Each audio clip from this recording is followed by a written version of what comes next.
सम्माननीय बंधुओं, भारत में दिवाली क्यों मनाई जाती है?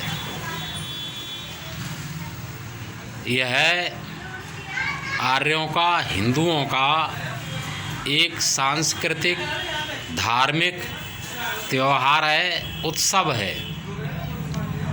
इसका संबंध आदिकाल से है। यह फसली त्यौहार तो है ही, इसमें फसली उत्सव तो है ही मुख्य, लेकिन इसमें साथ ही तमाम परंपराएं, रीतियां, घटनाएं जुड़ गई हैं। इसका गहरा संबंध समुद्र मंथन से लेकर के महावीर स्वामी, रामचंद्र जी और दयानंद सरस्वती तक है। आपने देखा होगा कि इस दिन जो है लक्ष्मी जी का मुख्य रूप से पूजन किया जाता है। लक्ष्मी का एक नाम श्री है। श्री शब्द जो है एक व्यापक अर्थ वाला शब्द है। इसमें तमाम अच्छाइयाँ, तमाम जो श्रेष्ठ वस्तुएं हैं, श्रेष्ठ भाव हैं, विचार हैं, उन सब का ये प्रतीक है। तो आज हम श्री पूजा करते हैं। इसका मतलब ये है कि हम दुनिया की जो संसार में जितनी अच्छी चीज़ें, अच्छे विचार, अच्छी भावनाएं हैं, उन सब का स्वागत करते हैं। समुद्र मंथन के समय लक्ष्मी जी समुद्र से निकली थीं, तो वह दिन आज ही का दिन था। आज ही लक्ष्मी जी का जन्म हुआ, समुद्र से बाहर आई और आज ही उनकी शादी हुई। तो ये मुख्य रूप से, परोक्ष रूप में इसे देखा जाए तो भारत में ये पत्नी दिवस है। आर्यों का, हिंदुओं का यह पत्नी दिवस है। आपने इससे पहले देखा होगा कि कुछ दिन पहले, 11 दिन पहले करवा चौथ यानी पति दिवस था। आज ये महिला दिवस है। भारत में जो अच्छी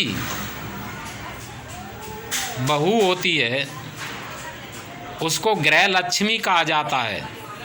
उसे लक्ष्मी की संज्ञा दी जाती है। उसे और किसी देवी की संज्ञा नहीं दी जाती, जैसे सरस्वती की, दुर्गा की, अन्नपूर्णा की, या वै माता की, या काली की, या चंडिका की कोई संज्ञा नहीं दी जाती। उसे लक्ष्मी की संज्ञा दी जाती है। लक्ष्मी को जो है नारियों में सर्वश्रेष्ठ माना जाता है, तो उसको जो है लक्ष्मी की उपमा दी जाती है, अच्छी गृहिणी को। तो आज लक्ष्मी का पूजन है।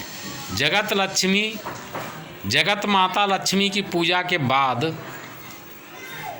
लोग यथा सामर्थ्य आज के दिन अपनी पत्नियों का भी दान मान से सम्मान करते हैं। उनको वस्त्र और आभूषण देते हैं, मेवा पकवान आदि से उनका स्वागत करते हैं, फूलों से स्वागत करते हैं, प्रेम से स्वागत करते हैं। तो ये स्त्री दिवस है, पत्नी दिवस है आज का। तो आज लोगों को विश्व लक्ष्मी, विश्व माता लक्ष्मी की पूजा के बाद अपनी पत्नियों का भी स्वागत सम्मान करना चाहिए। इस दिन जो है समुद्र मंथन की कथा है और राम के वापस लौटने की भी कथा जुड़ी हुई है। महावीर स्वामी की भी कथा इसी दिन से जुड़ी हुई है और आर्य समाज के दयानंद सरस्वती की भी कथा इससे जुड़ी हुई है। तो ये हमारे लिए एक महत्वपूर्ण दिवस है।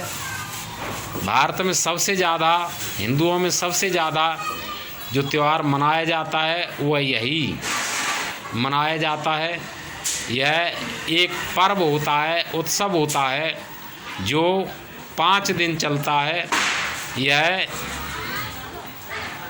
धनतेरस से लेकर के, धनतेरस वह दिन है जिस दिन जो है धन्वंतरी महाराज अमृत कलश को लेकर के समुद्र से बाहर आए थे। चंद्रमा भी समुद्र से निकला, विष भी समुद्र से निकला, शंख समुद्र से निकला। ठीक है, तो जो बातें, जो चीज़ें समुद्र से निकली वो उन सब का लक्ष्मी से संबंध है। जैसे अश्व निकला, गज निकला, गाय निकली, ये सब बातें जो है ऐश्वर्य की प्रतीक हैं, धन की प्रतीक हैं। इनसे समाज में सुख समृद्धि बढ़ती है। तो लक्ष्मी पूजन का मतलब ये है कि हम इन संपत्तियों का भी पूजन करें, प्रकृति का पूजन करें, समुद्र का सम्मान करें, धरती का सम्मान करें, प्रकृति का सम्मान करें, प्रदूषण से बचें और स्वास्थ्य का ध्यान रखें। गणेश जी का पूजन किया जाता है, बुद्धि का भी हम अपना ध्यान रखें। ठीक है, और पड़वा के दिन पशुओं की पूजा की जाती हैगी।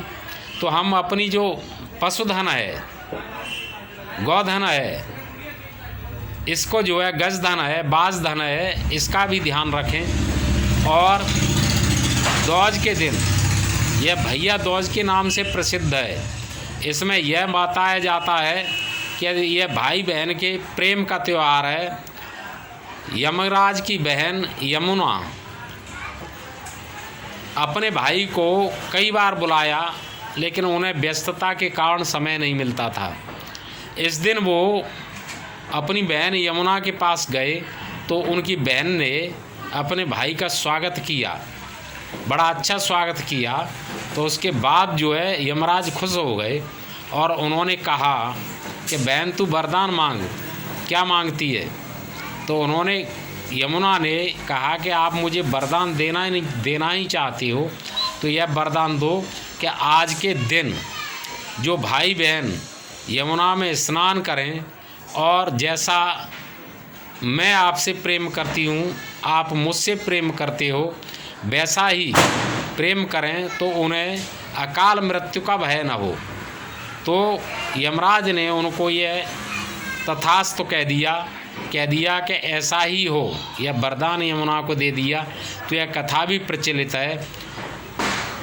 भैया दूज को बहुत से लोग यमुना में स्नान करते हैं और एक दूसरे का सम्मान करते हैं। इन्हीं शब्दों के साथ मैं अपनी बात समाप्त करता हूँ।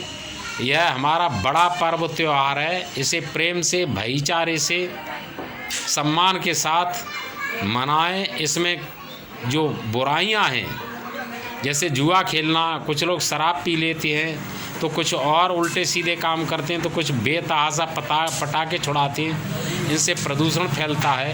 अरे भाई, लक्ष्मी पूजन में इसकी क्या आवश्यकता है? दीपक जलाओ, उससे प्रदूषण नहीं फैलेगा और सही मायने में प्रदूषण दूर होगा। क्योंकि जो घी और तेल जलता है तो वह पूरी तरीके से नहीं जल जाता है।